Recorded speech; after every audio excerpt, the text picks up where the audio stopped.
We have a panel to reflect the cross-sector partnership that's reflected in the comments that you made.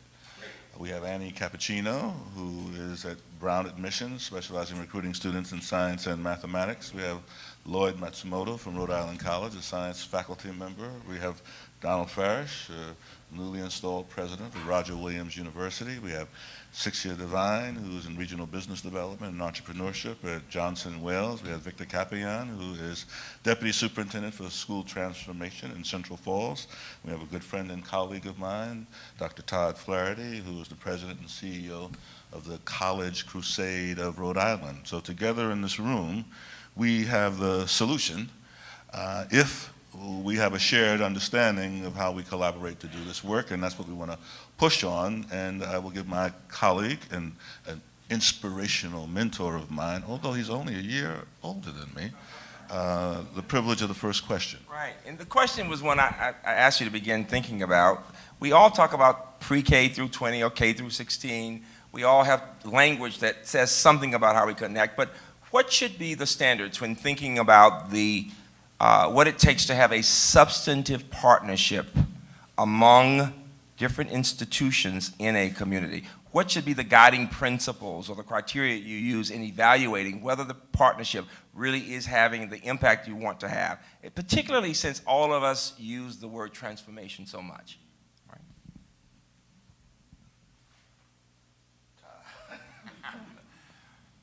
Well, I think it begins with the point you made about listening, and the College Crusade of Rhode Island is Rhode Island's largest college access program, and we are, most of our kids, when they end up going to college, are first generation college goers. We're 92% free and reduced lunch, 95% minority, so forth like that. So, but the partnerships begin when the institutions of higher ed really are honestly listening to the things we need. Like we're not just talking and they're not just quiet, they're actually listening. And so for example, right now, for the second year in a row, our robotics team of our inner city minority kids are taking the field again in the Rhode Island robotics competition at New England Tech. And last year they finished 9th overall, including with the school districts.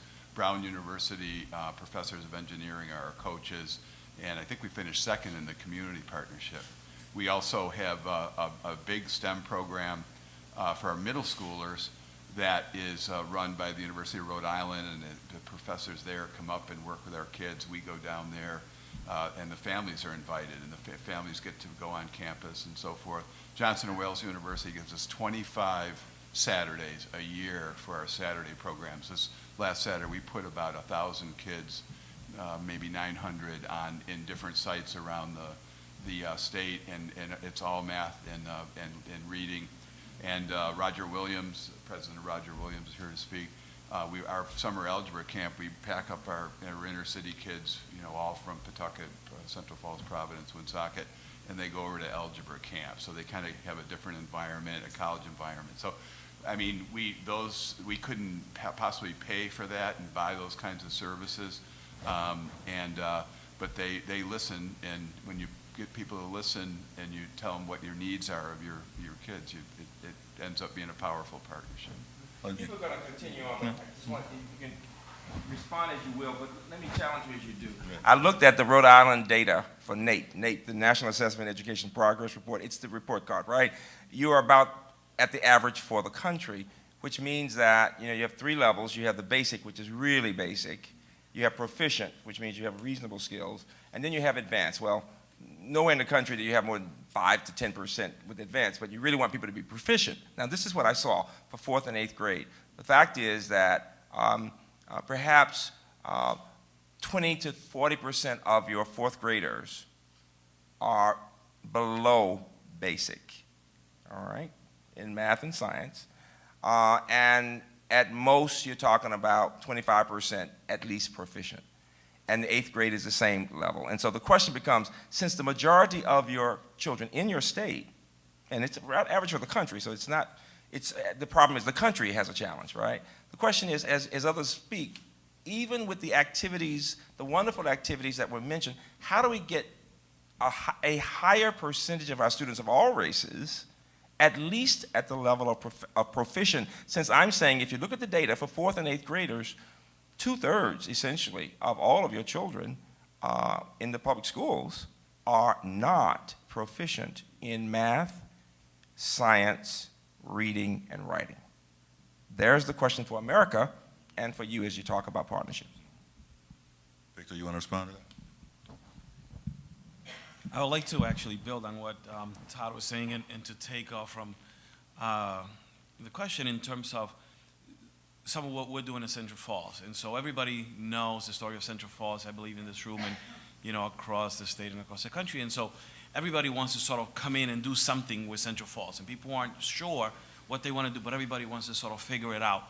But it really has been at a very just kind of touch and go.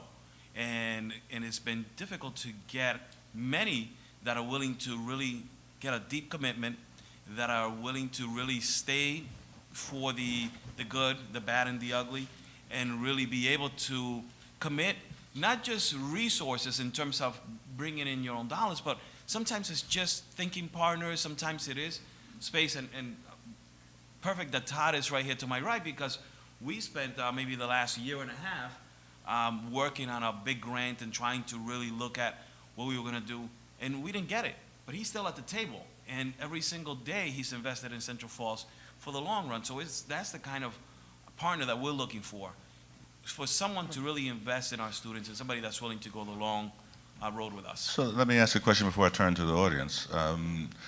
You know, Todd, I'm on your board, and everything you described is true. Wonderful programs and activities in the Crusade, yet I know every year you struggle to raise the money to support this work.